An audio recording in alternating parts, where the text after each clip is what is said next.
What's up, guys? This is Coach Grant with First Down Training, and today we're going to be breaking down some wide receiver press releases that you need to know that all build off of each other and that you can pair together. So I hope this video helps you guys out. Hope it could teach you a few new things. But also, fellas, if you are a wide receiver and would like to learn 20 different press releases, name of each press release, technique behind it, and specific drills to work on each release, check out that very first link in the description below for our 20 press release guide. Okay, again, very first link in that description below.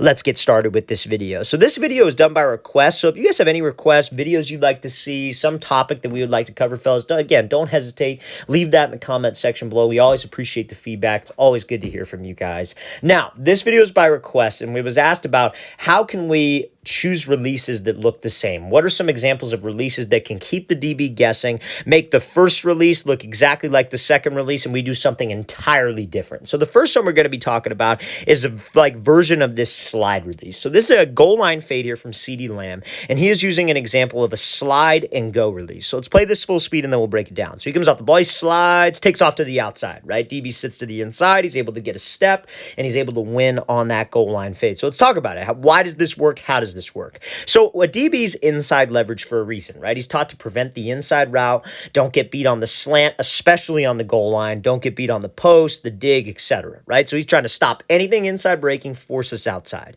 So what do DBs, whenever they see a wide receiver do this slide attacking their outside shoulder, outside hip, what do they automatically think?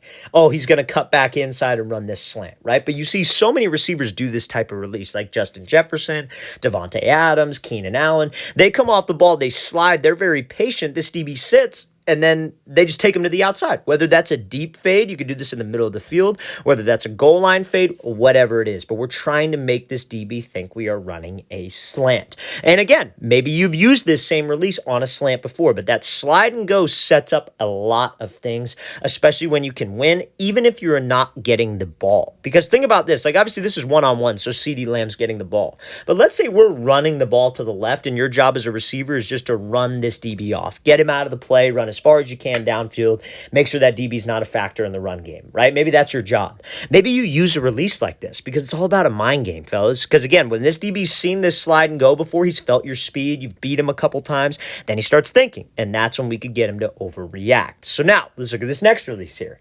We have a DB who's lined up inside shade, and this wide receiver is going to be running a slant. So let's watch how he plays this thing. So he comes off the ball, he slides, 1, 2, 3, gets the DB to flip open, and you see the amount of separation he's able to create on that slant. So again, I would consider this a slide diamond release. Now you got to be careful with this type of release because it does take a while. So maybe if the play concept's like an RPO where the quarterback is reading like an outside backer, and then the outside backer crashes, he hits you on the slant, it's a little bit longer developing. Or maybe let's say you're like a second read, whatever it is, but I probably wouldn't go with this release if the play concept, especially if you're in a high school offense, is like a slant bubble. I'm going to give you another release that you could use for this type of concept in a second here. But let's say maybe it's like a slant bubble, double slant. I necessarily wouldn't go with this release. This is for longer developing plays. But again, you see how the release builds. He comes off the ball, he slides to the outside. Maybe the DB's seen it before. Maybe we've got him before.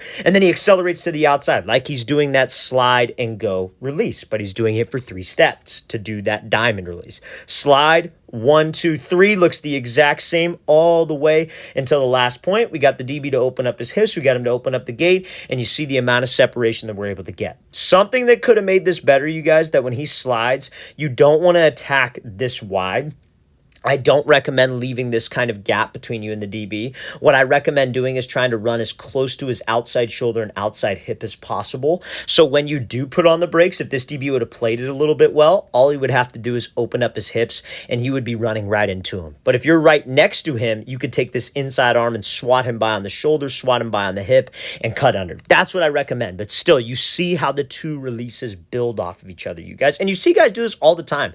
When you pay attention, like I suggest you guys watch like the 2 best route runners in the game, in my opinion, right now are probably Justin Jefferson and Devontae Adams. Watch those guys off the line. They're not doing complicated things. They're not doing these fancy crossover, hop, skip, like all these moves. Like they're not doing that, guys. It's very, very simple. And what they do is a lot of reaction based and a lot of setting the DB up. I did this one time. Now I'm going to do this the second time and make it look the exact same so he can't get a read. And then when this DB's in his head, we should win every single time. So let's play this again full speed one more time. Great job by him making this look like it's a slant, or making it look like that slide and go fade and running that slant.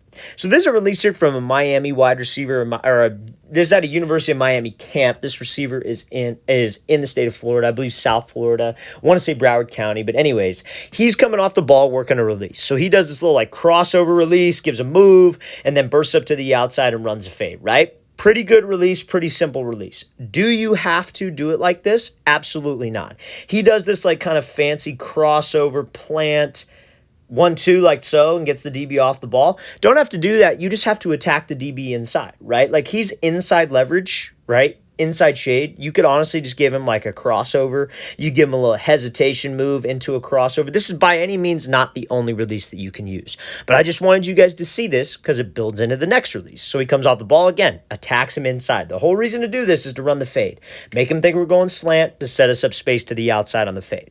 So now let's look at this next example here. This is very, very similar to that slide diamond release that we did. Now, this is probably something you guys can do when you're a first read on the play. Remember, I talked about like slant, double slant concept. It's your first read, so you got to get off the ball fast. If it's like an RPO, that's when you could be a little bit more patient out here and then run your slant. This is like a first read release. So let's watch what Sky Moore does here. He gives a move inside, 1, 2, 3. And gets that DB to flip open his hips and then wins on the slant route. Guys, it's the name of the game. You make it look the same. Because again, when we run a fade, I want this exact same release with my feet. I want to attack this guy to the inside. I want to give him a move. I want him to have seen this before and him to think, oh, he's running a fade. I got him. And then you take off for 3 hard steps. You get him to open up the gate and we put the brakes on. And you sell it for 3 steps. You're running with good stride, good speed, good body language. And guys, that is the name of the game for wide receivers. So we just showed 2 releases that you guys can use on a fade and on a slant. What about other routes? That's what I want you guys to know. What about other routes? Like if I'm running like a post, if I'm running a dig, how do I set those releases up? So a release that I like a lot is probably just like a simple like wide step release. So like let's say, for example, we have to run a corner route, and let's say we have a DB who's lined up head up press right in front of me. Obviously on a corner route, we probably want to take an outside release, right? So like let's say for example, he's outside shade. Let's not use head up. You could use something called a wide step. So you take this back foot, you jab wide, you take the inside release, and then you break to the corner, right? Now let's say for example, you have to run a post route, and maybe the DB is lined up like he's head up. I don't know. Let's say he's head up right here. You could do the same type of jab to the outside and then give a jab to the inside. So it could be a wide step, and then instead of taking the inside release, we put the brakes on with the inside foot. So it's a 1-2 crossover, and you take the outside release. Made it look the same. It looked the exact same on that first step. So there's many ways to build off your releases. If you're trying to pick up a new release or learn a new release, you're in the process of learning something that you may be done with a trainer, with a coach, whatever it is, try to figure out ways that you could build off of it. Because the more unpredictable you are and the more simple you could keep your releases off the ball, harder it's going to be for the DB. Because if it's simple and it looks the same, that's easy for you and very, very hard for the defensive back. All right, fellas, really want to thank you for watching. I really appreciate it. If you have any questions at all, don't hesitate to leave those in the comment section below. Always appreciate the feedback. It's always great to hear from you guys. And again, fellas, if you would like to learn 20 different wide receiver press releases with different drills to work on each release, the technique behind it, the works, check out that very first link in the description below. We'd love to get you on that. I'll see you guys next time.